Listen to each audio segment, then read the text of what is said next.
Raha tsy ny asa soa tsy ho fanampiana ireo marary sy ny mpiarabelona mila rà dia tonga nanome raha teny amin'ny banque de sang tetsy amin'ny HR-Ampefilo androany ny fianakaviam-be ny CNAPS. Betsaka ny aretina tsaboana mila rà eto Madagasikara.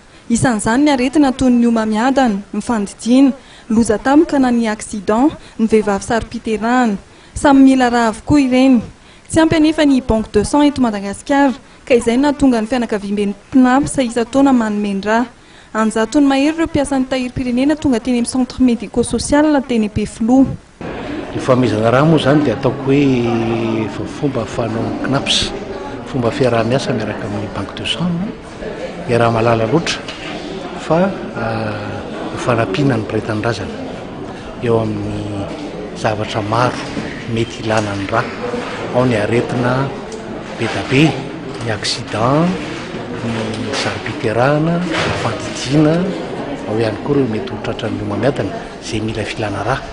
Rahantsika malala amin'izao fotoana fa tsy ampy araka ny filaza sy ny vaovao enombenombe fa tsy ampy dia tsy ampy tokoa ny fisian'ny rà ao amin'ny banque de sang, izay no mahatonga ny CNAPS mba handray anjara mavitrika amin'izao fanomezana izao.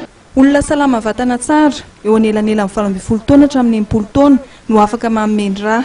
Mbola afaka manome rà manampy ny mpiarabelona kosa ny olona 13 taona raha efa zatra manome rà hatramin'izay.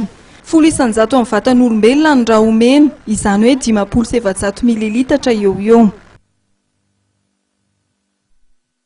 Dia ny fanadihadiana iny no nanakatonana ny fampahalalam-baovao antsika misaotra anao. Mankatelina anao nanaraka n'ity fampahalalam-baovao ity hatramin'ny farany, mbola manasana hatrany anjoin'ny fahitalavitra MATV ny fandarana Risabe ho arahinao ao aorianan'izao fampahalalam-baovao izao. Mametraka ny veloma ho amin'ny manaraka indray.